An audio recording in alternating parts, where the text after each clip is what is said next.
Hello. Here is going to be the review of the first month of, let's see if I can get this, Hunt a Killer, which you can't see because it's really faint. There's the logo. I signed up for this back in July um, because it looked cool, and it is cool. This is the first month that came. I have already opened it and gone through it and just knocked my computer and my camera away because that's how I roll. Here we get first a letter from the Listening Friends of America.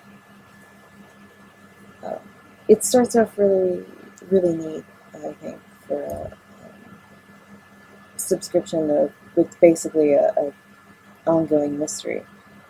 So the first month we have a nice introduction to um, the program we're supposedly part of. Um, I like that they mentioned that every package will be inspected for hazardous materials, and deliberate attempts to cause you harm will be removed. Like, oh, thank you. That's the kind of promise I want to hear from an anonymous pen pal. They might try to kill you, but don't worry, we'll take care of that. Um, so I like it. It kind of sets it up that you don't know who. Well, I mean, you do know who signs his name, but you don't really know like who you're getting as a friend, and they don't really know you. At least I assume now, because our privacy and safety is among LaFoi's top concern. So hopefully that means that any potential killer doesn't know who we are.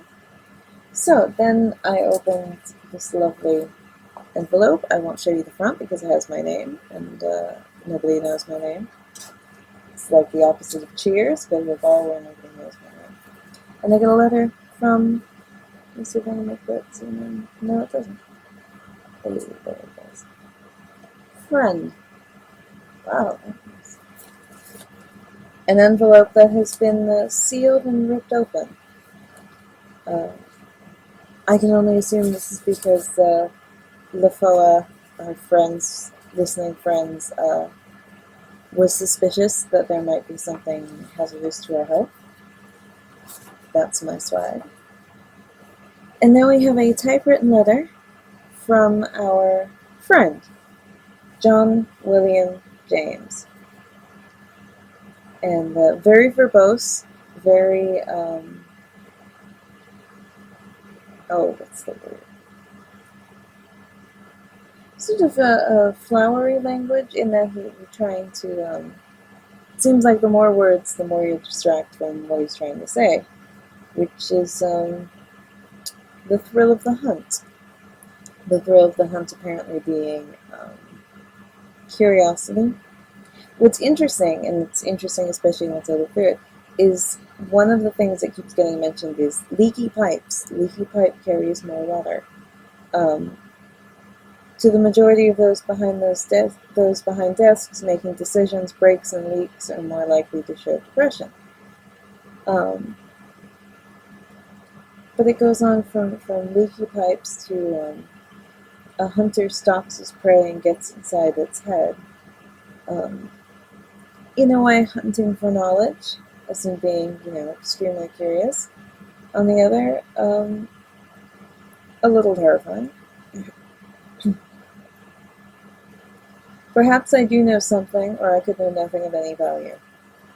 If I did, I would only give my secret to someone clever enough and curious enough to hunt for it. I do hope you prove to be just such a friend to me. It can be difficult to be alone. I feel the great weight of isolation upon me. Will you help dig me out?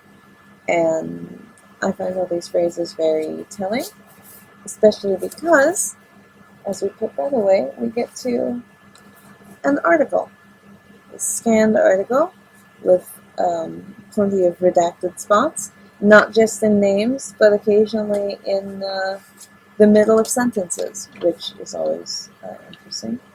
Talking about a sinkhole caused somewhere on the 4th of July by leaky pipes. An interesting connection there. Coincidence? Maybe. this is the first in the mystery, so who knows? We get a nice thing, I assume, from our friend the Swan. The there it is. I'm learning how this camera works. Um, Interestingly, the type of picture it is makes me think of the movie And Then There Were None, the title of the record Ewan Owen plays being Swan Song, with a picture very similar to that. So there's my little connection there.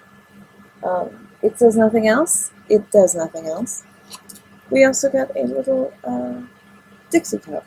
Well, small, like a pill cup, with nothing inside it. Interesting. Folded. Wondering what this means. Here also we have a star chart. The northern sky at 10 p.m. September 23rd, at 9 p.m. October 8th, and at 8 p.m. October 23rd. Showing the constellations that are here, what the sky looked like, the overhead point. Not sure where we're going with this, but it's interesting and I like it. And this is the horizon of London down here. And on the back, blue taped, is a piece of like fiber optic wire. A little clear plastic curve of wire. Not yet sure what it means, but it's going to be interesting, I'm sure. And I saved the best for last, even though you've been seeing it. A journal, which is my swag, because there is nothing a detective needs more than a journal. And there is nothing that I, as a writer, love more than a journal. And we open it up. A blank page and lined paper. And I'm enjoying this because I assume it means that I get to start taking notes. And case notes are always a huge joy. Very nice pages, a lot of pages, very good. I like the style of the journal. That is definitely, if the story is good, but this is definitely worth the price on its own, because God, I love journals. And a nice elastic band to hold it all together. Overall, I would say that I am intrigued by this subscription service. I'm kind of really in the dark because the first month we get, a little bit of information, but we don't know what it's for. We get a few things that don't seem like they're information for anything, but we assume that, it's going to pick up. But in a way, that's sort of like the first chapter of every mystery. Has to be setting up the scene. What's going on? What's going to happen? I certainly look forward to the continuing months.